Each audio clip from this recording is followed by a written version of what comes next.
mga kamarites! Thank you for tuning in! Welcome po kayong lahat dito sa aking YouTube channel. Ako po muli si Josepa na naghatid sa inyo ng mga trending topic tungkol sa inyong mga favorite celebrity update. Maymay Entrata, hindi napigilan ang kanyang emosyon sa pag-share ng kanyang journey. Halika, ating panoorin at pag-usapan ang nasabing episode at gusto kong i-share sa inyo yung thoughts ko, opinion ko, thoughts ko. Ibig sabihin nun, ako to.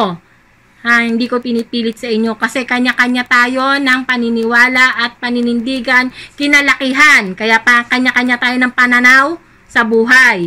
Etong ay aking pananaw at opinyon, hindi ko ipipilit. Ever since na nakilala kita, lagi kang ganun pag kino-compliment ka, lagi kang kumukontra, lagi kang no. Tuloy yung pumupuri sa'yo, para tuloy lumalabas na sinungaling. O ano, just say, pag kinompliment ka, sinabihan ka ng maganda o in-acknowledge yung galing mo, yung ganda mo, just say, thank you po, sir. Simple as that. Don't, no, yung para, kasi para tuloy yung, sa akin lang para tuloy yung pumupuri sa'yo, parang feeling niya tuloy, binubola ka lang niya na sinungaling siya, diba? Just say thank you. Just simple as that. Thank you po, sir. Salamat po. Ganun lang. Ganun kasimple, okay? Ito sa akin lang, Kasi pansin mo yung kay Maymay, every time na may pumupuri sa kanya, laging no. Para ba laging big deal? Just say simple as, thank you po. Just like that. Hindi naman kung sinabi mong thank you po, mayabang ka na, Hindi mo naman pinilit yung tao na sabihing maganda ka, diba? Siya mismo na-acknowledge sa'yo, siya mismo nakapansin, uy, ang ganda mo, ang galing mo. Okay, just say thank you po. Simple as that. Wag nang alright, May, just say thank you po. Sa akin lang yun, kasi yun din ang tinuturo ko sa mga anak ko pag kino-compliment sila. Just say thank you po. Diba? Thank you po. Okay, tuloy na natin. Totoo dyan si Sir Gary. Dahil kaya ako minahal si Maymay sa PBB, Dahil sa faith niya kay God. Dahil sa dami ng pinagdaanan niya at the young age, ang dami niyang pinagdaanan. Pero yung faith niya kay God, talagang hindi mo masusukat yan. Okay, totoo yun. Totoo talaga yun. Tuloy natin. Yes, totoo yan. Ganyan ang mga Christian. Tatanungin ka nila talaga. Oo, totoo talaga yan. Halos lahat ng Christian ganyan. Kilala mo ba si God? Totoo yun. Totoo talaga yan. Mga Christian ganyan, tatanungin ka talaga nila. Gaano mo kakilala si God? Totoo yun. Sige, tuloy na. Ayan na. Nag-uumpisa na. Nagiging emotional na si Maymay. Kasi naaalala niya yung past. Ayan, bumabalik na naman sa kanya yung kanyang pinagdaanan. Ayan, mukhang nagiging emotional na naman siya. Mukhang iyakan to, Sige, tuloy natin. Wait. Sandali. 3 years. One time lang. Ilang years na ba si Maymay sa showbiz? 16, 17, 18, 19, 20, 21. Alin yung one time na yon? Saan nangyari yung one time na yon? 3 years. 16, 17, 18, 19. Ibig sabihin, 2019 may nangyaring hindi inaasahan ni Maymay nag-test sa kanya, sa faith niya. 2019. Asan ba siya noong 2019? Yun na nagpabago sa kanya. Nag-test sa kanya kay God. Sa malaking katanungan, di ba? Anong test yun? Kasi, ano kayang test yun? Wag na. Baka maloka lang ako. Ayoko na alamin. Bahala na doon si God. Kung ano man yung test sa kanya ni God. Kasi binigay niya na lahat sa kanya ni God. Lahat ng wish niya, lahat ng hiling niya, lahat ng pinagdasal niya, binigay na sa kanya ni God. Bakit tines ulit siya? Ano nangyari, di ba? Tuloy natin kahit ako naguluhan. 2019, anong meron doon? 2019, 2020. Tuloy natin. Nagkamali si Maymay. Kasi dapat, pag may pinagdadaanan ka, bigay mo lahat kay God. Bigay mo lahat kay God, lahat ng pinagdadaanan mo. Kasi pinagdadaanan mo, sa test, temporary lang yan. Ngayon, pag natapos mo yung pinagdadaanan mo, kailangan maging thankful ka kay God. Lahat ng pangyayari dapat i-relate mo siya, isama mo siya, i-involve mo siya. Kasi bilog ang mundo, hindi mo alam. Ngayon, nasa taas ka. Bukas pagising mo, hindi mo alam, nasa baba ka na naman. Diba? Kahapon sikat ka. May darating na mga bagong newbie. May bagong sisikat na naman. Diba? Lalo na sa showbiz, mahirap pangalagaan yan. Kasi kahit talented ka, kahit napakagaling mo na, napakaganda mo na, napakasexy mo na. Alam mo, totoo yung sinasabi ng mga artista, kailangan marunong ka makisama. Hindi lang sa kapwa mo artista, kundi sa mga fans mo. Kailangan bigyan mo rin sila ng time. Ay, ako. Test ni God, hindi mo talaga alam. Kaya nga lagi ko sinasabi, ang buhay ay mahiwaga. Napakamahiwaga niyan. Okay, tuloy na. Oh my God.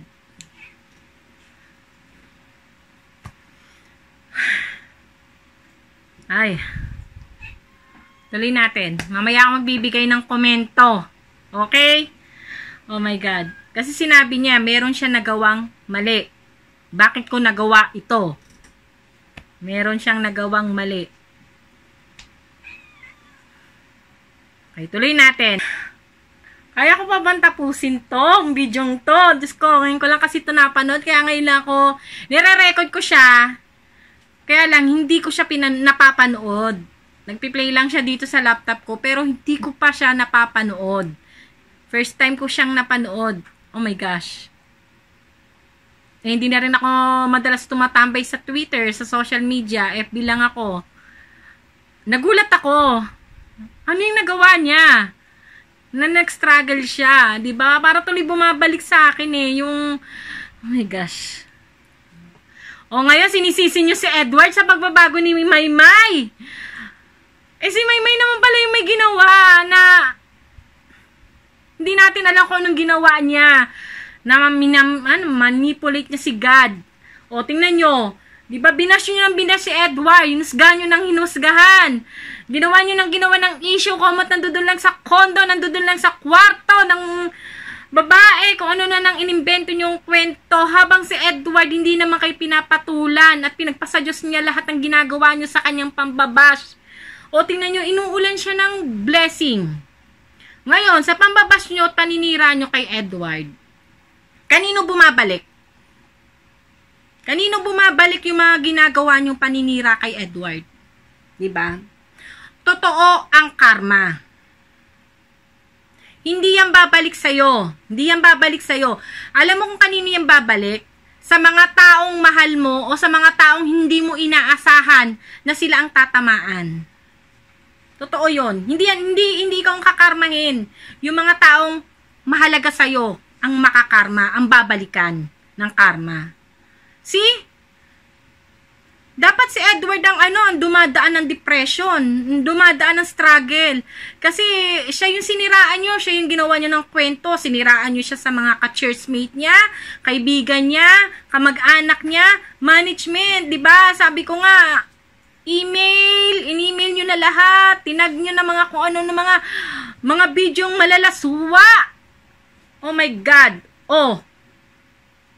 Diba dapat si Edward yung dumadaan sa depression? Pero tingnan nyo ngayon sinong dumaraan. Sinong nagsasuffer sa ginawa nyo? Sinong binalikan ng ginawa nyo? Diba? Si Maymay. Diba? Siya nag-i-struggle. Siya yung dumadaan sa depression. Kasi nakilala ko si Maymay. Grabe ang nito, faith. Grabe yung personality nito. Diba? Kahit yung nagkaroon sila ng task noon, diba? Ang sabi kay Maymay, napakatibay ng kanyang positivity, hindi mo siya basta-basta matitibag. See? See?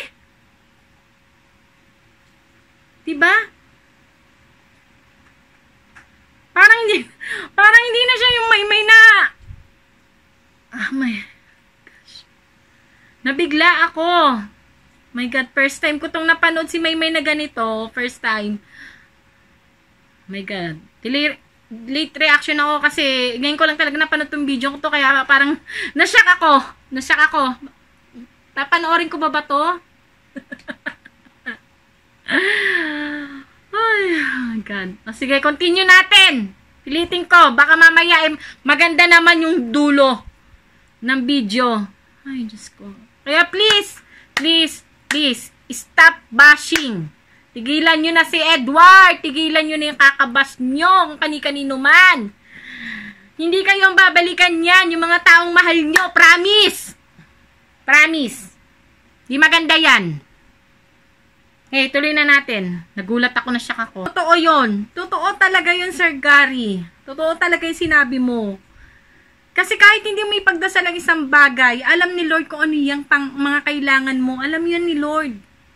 At kahit na pinagdadasal mo yung mga bagay na gusto mo, nagtataka ka ba't hindi binibigay sa'yo ni Lord? Kasi may dahilan si Lord ba't na hindi binibigay sa'yo yun. Lahat may reason yan.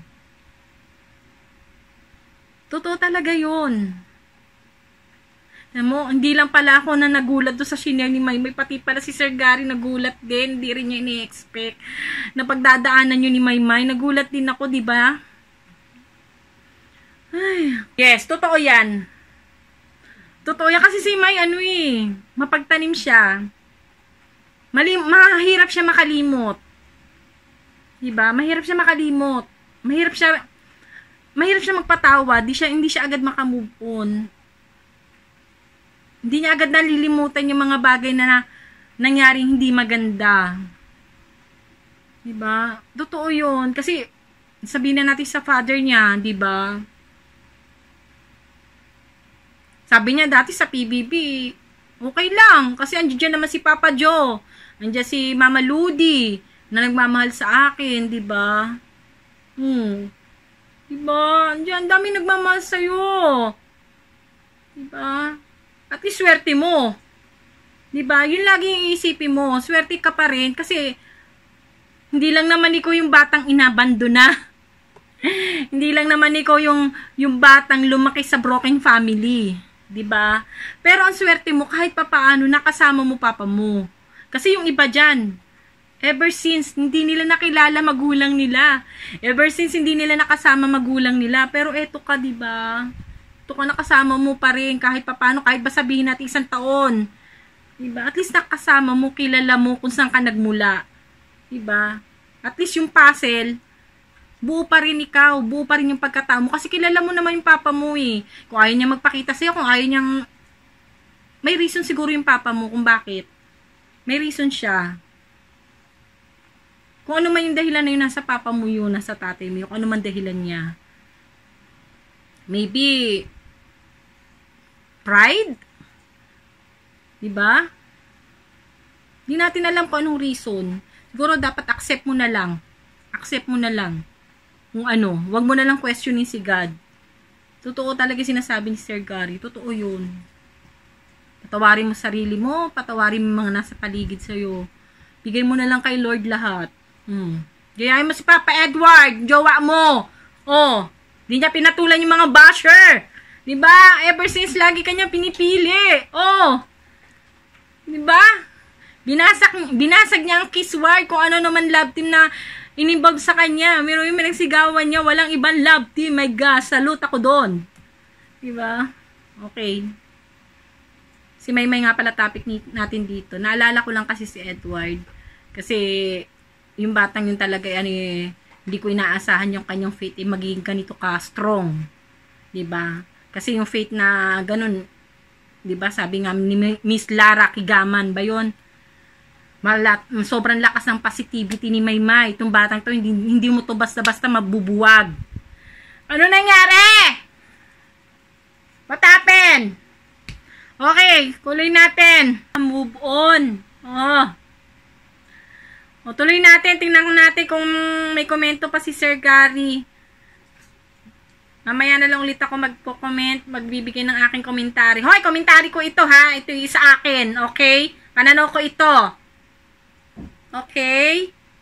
Nasa inyo yan. Diba? Ito sa akin. Gusto ko lang i-share sa inyo kung anong aking opinion sa aking napanood. Pero hindi ko binabash si Maymay ha. Hindi ko siya binabash. Love ko siya.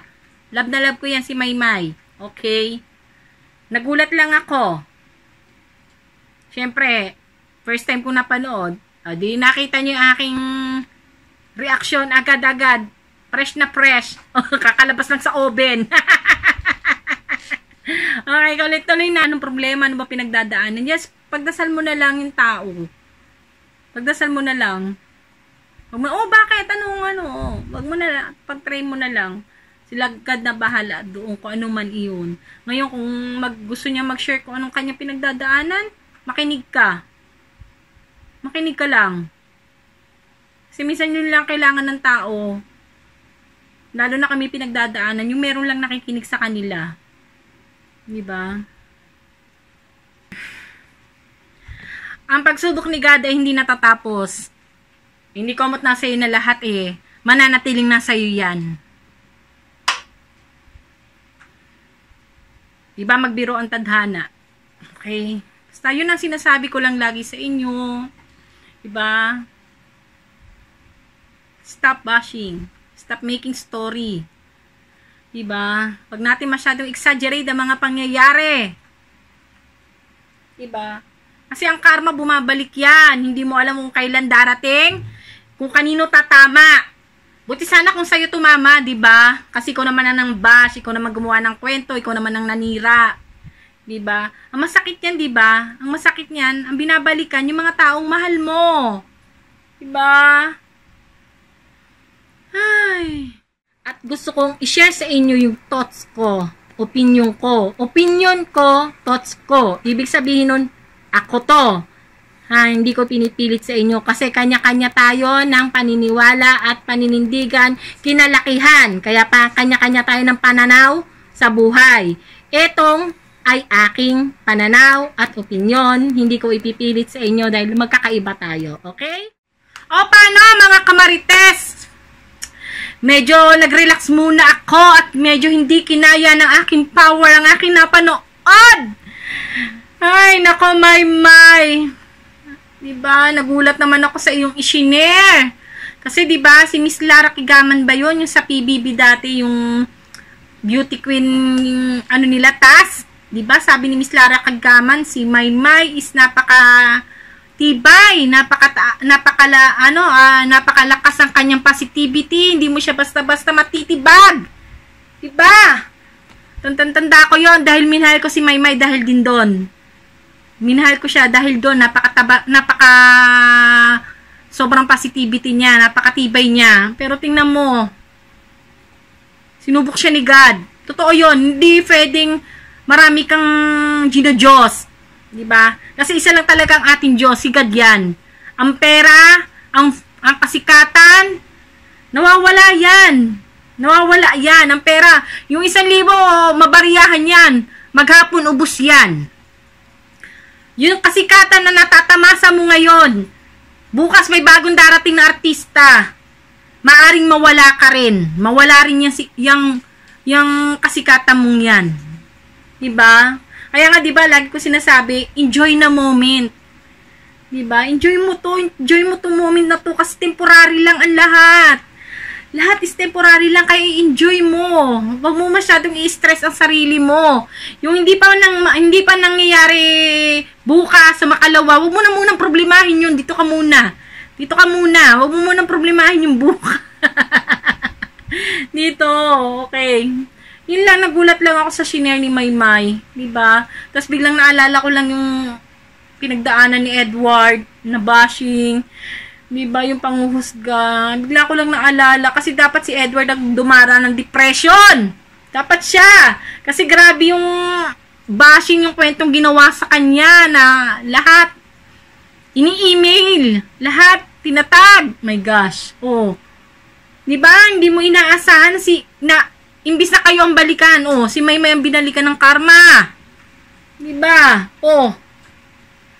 Ay, sana malampasan ni Maymay kung ano man ang kanya pinagdadaanan. Ipagdasal natin yan. Sana malampasan niya lahat. Bumalik yung dating Maymay na masayahin. Hindi yung para laging galit.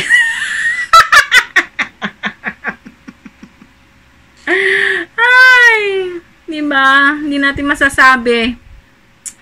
O, paano? Mga kamarites, pinapaalala ko po muli sa inyo, malapit na ang Empower! Kaya ba'y may mga ticket na dyan? Oh, sa mga wala pang ticket at gustong bumili, ngunit hindi naman alam kung paano bumili, yung mga OFW, yung mga nasa ibang bansa, may pagkakataon na rin kayong manood ng concert ni Maymay Entrata. Narito kung paano. How to buy tickets. Step 1. Log on to ktx.ph or create an account and click the banner on Empowered Maymay Entrata. Step 2. Select your preferred show schedule and book your ticket. Don't forget to press the checkout button. Step 3. Pay through your Visa, MasterCard, DragonPay online banking, GCash, Coins.ph, or GrabPay. Don't forget to check your email for the confirmation link of your payment. Step 4. Open the confirmation email at the appointed time and enjoy watching account and click the banner of Empowered Maymay Entrata. How to give a gift? Step 1. Go to ktx.ph and book a ticket. Step 2. Wait for the confirmation email and click on the link. Choose Send as a gift to your family or friends. You'll need to input the recipient's name and email address. Step 3. There's a customizable message content where you can leave a message for the one you'll send the ticket to. Note: 1 still applies. 1 ticket equals to 1 person. Step 4. Recipient can now enjoy Empowered Maymay Entrata by clicking Go to Stream. O, paano mga kamarites ha? Don't forget to buy Empower. Malapit na yan. Nandiyan si Edward Barber as co-host. Okay? Suportahan natin ang solo concert ni Maymay Entrata. Matagal na natin itong hinihiling. Okay? Solo niya to. Solo niya. Bigay natin sa kanya. Sold out na natin yan. Mayward, Solid Maymay, Maydon, magtulong-tulong kayo, ubusin nyo na yung ticket ni Maymay. Ngayon, yung may mga ticket dyan at sobra-sobra, dito ako! Baka naman, bukas ang aking DM, message nyo lang ako. Okay. Paano mga kamarites? Ang aking mga nasabi ay aking mga opinion lamang. Nag-base lang ako sa aking napanood. Okay, hindi ko lang inaasahan ng yung strong positivity. O, diba? Ay, nasad talaga ako. Pero malalampasan mo yan, Maymay. Malalampasan mo yan. Kung ano man ang yung pinagdadaanan, kung ano man ang yung problema, malalampasan mo yan. Wag mong masyadong seryosohin. Dahil walang permanente sa mundo, maging ang yung pinagdadaanan ay temporary lang yan. Bigay mo lang kay God lahat, magtiwala ka sa process, okay? And don't forget to smile, okay? And just say thank you, okay? Just say thank you po, okay? Pag pinuri ka, just say thank you. Maganda ka, Maymay, just say thank you. Hindi naman lahat ibubulahin ka. Totoo naman lahat na sinasabi namin. Ang dami-dami namin na nagsasabing maganda ka. Diba? Ibig sabihin ko, ay mo maniwala, lahat kami sinungaling. Diba? Just say thank you, okay? Kasi totoo naman talaga yon. Talented ka, maganda ka, Maymay. Hindi naman komot morena ka, diba? Hindi naman lahat na maputi maganda. Okay? Okay? Maganda ka sa paningin namin Diba? Just say thank you, okay? Lahat kayo, okay? Pag pinuri kayo, in-appreciate ang ganda ninyo, ang talent ninyo, in-appreciate at pinuri kayo. Okay? Just say simple as thank you po. Just like that. Thank you po. Okay, salamat po. Okay? Paano? Thank you mga kamarites. At kung nagustuhan nyo ang video ko na medyo nakita nyo, nagulat ako. Hindi ko inaasahan. Ganito talaga siguro talaga pag yung first time mong napanood, syempre magbibigay ka ng reaction. Yun ang naging reaction ko sa napanood ko. Wala akong magagawa kung hindi nyo nagustuhan. Ito yung aking feeling, okay? Ngayon, sa mga nakagusto ng aking video, baka naman, don't forget to subscribe. Click the ring button para lagi kayong updated sa mga latest video ko. O paano mga Marites? Maraming salamat sa laging pagsuporta kay Maymay at sa Mayward na kahit wala nang ganap talaga namang pinagkaitan na kami ng ganap. Maraming salamat Mayward Flyers na lagi pa rin kayo nandiyan dyan sa kabila ng mga pagsubok, sa kabila ng walang ganap ang Mayward. Lagi pa rin kayo nakasuporta kay Maymay at kay Edward. Maraming salamat. Okay? Paano? Paalam mga kamarites!